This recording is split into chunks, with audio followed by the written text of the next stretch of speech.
Hi friends, எல்லாருக்கும் இனிய காலையில் வணக்கம். இன்றைக்கி காலை டிஃபன் வந்து நம்ம வீட்டில்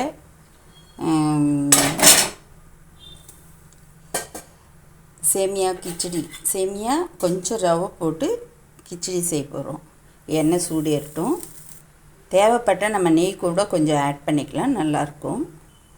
எண்ணெய் சூடு ஏறிடுச்சு. இப்போ நம்ம உளுந்து பருப்பு கொஞ்சமாக கொஞ்சோண்டு கடுகு அண்ட் கடலைப்பருப்பு, நம்ம தேவைப்பட்ட முந்திரி போட்டுக்கலாம். இங்கே முந்திரி காலியாகிடுச்சு, அதனால் நான் வெறும் கடலைப்பருப்பு உளுந்தம்பருப்பு மட்டும்தான் போட்டுருக்கேன்.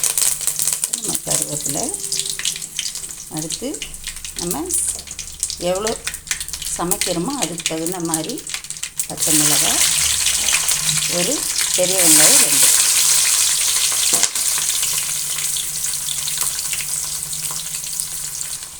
வெங்காயம் நல்லா கொஞ்சம் நேரம் வதங்கி வேகட்டும், இல்லைன்னா நறுக்குன்னு இருக்கும். வெங்காயம் ஓரளவுக்கு வதங்கி வரும்போதே நம்ம பெருசாக ஒரு தக்காளி கொஞ்சம் பொடியாக நறுக்கி போட்டுக்கணும். நம்ம சமைக்கும் போது இப்போல்லாம் வெயில் காலம், பாத்திரம்லாம் நிறைய சூடாக இருக்கும். அதனால் கூடுமான வரைக்கும் சுட்டுக்காத பார்த்து சமைங்க. தக்காளியும் வெங்காயமும் நல்லா கொஞ்சம் எண்ணெயில் வெந்து வரட்டும். இப்போ நம்ம லைட்டாக கொஞ்சோண்டு மஞ்சப்பொடி, தேவையான அளவுக்கு உப்பு இப்போ போட்டாலும் நம்ம வந்து தண்ணி ஊற்றி மிக்ஸ் பண்ணும் போது கொஞ்சம் சரி பார்த்துக்கணும். ஏன்னா கொஞ்சம் கூடுனாலும் சாப்பிட முடியாது, குறைவாக இருந்தாலும் நல்லா இருக்காது. பாருங்கள், வெங்காயம் தக்காளி எல்லாம் ஓரளவுக்கு நல்லா வதங்கி வந்துடுச்சு. இப்போ வந்து நம்ம ரவையை சேமியா போட்டுடலாம். நம்ம சேவரிட் சேமியா தான் நான் வாங்கியிருக்கேன். இது வந்து வறுக்காத சேமியா, அதனால் நம்ம இதை இப்படியே வறுத்துக்கலாம். தனியாக வறுக்கணுன்னு ஒன்றும் கிடையாது. நம்ம எண்ணெயில் போட்டு ஃப்ரை பண்ணும் போதே ஓரளவுக்கு வறுபட்டுரும்.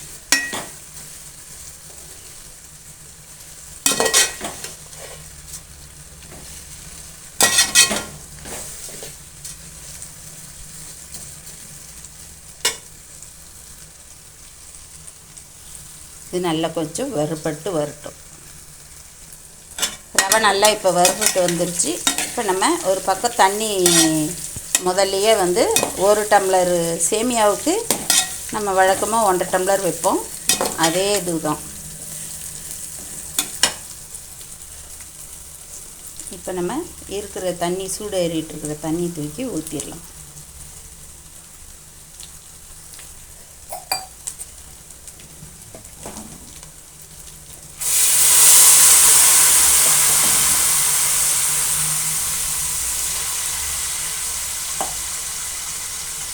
இப்போ இந்த டைமில் வந்து நம்ம உப்பு சரி பார்த்துக்கணும். பாருங்க, தண்ணி ஓரளவுக்கு இது கொஞ்சம் சேமியா வந்து திக்னஸாக இருக்கிறதுனால வேகத்துக்கு கொஞ்சம் லேட் ஆகும். அதனால் நம்ம இப்போ இதை சிம்மில் போட்டு அதுக்குள்ளே சட்னி அரைச்சிட்டு வந்துடலாம். நல்லா ஒரு அரை முடி தேங்காய், கொஞ்சோண்டு ஒரு 3-4 ஸ்பூன் வேர்க்கடலை, ஒரு 3 மிளகாய், ஒரு சின்ன பீஸ் இஞ்சி, ஒரு பல் பூண்டு, கொஞ்சோண்டு உப்பு, தேவையான அளவு. அவ்வளோதான், தேங்காய் சட்னியும் ரெடி ஆகிடுச்சு. ஆஹா, உங்கள் கூட பேசினேன், நான் ரவை போட மறந்துட்டேன். இருந்தாலும் சேமியாவே அதிகமாக போட்டதுனால நல்ல பலன்னு இருக்குது, பார்த்தீங்களா? அவ்வளோதாங்க, கிச்சடியும் தேங்காய் சட்னியும் ரெடி ஆகிடுச்சு.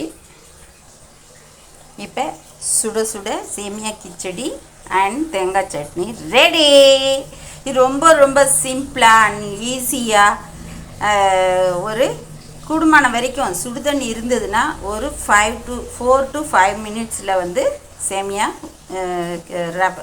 ரவை உப்புமா அண்ட் கிச்சடி இதெல்லாம் வந்து ரொம்ப சிம்பிள் ஐட்டம். நம்ம நல்லா ரொம்ப ரிச்சாக செய்யணுன்னா தான் முந்திரி, கேரட்டு, பீன்ஸ், பட்டாணி, எவ்ரிதிங் என்னென்ன வந்து நம்ம இன்க்ரீடியன்ட்ஸ் போடணுன்னு நினைக்கிறோமோ, வெஜிடபிள்ஸ் போடணுன்னு நினைக்கிறோமோ அந்த மாதிரி போட்டு நம்ம செஞ்சுக்கலாம். ஓகே, பாய்.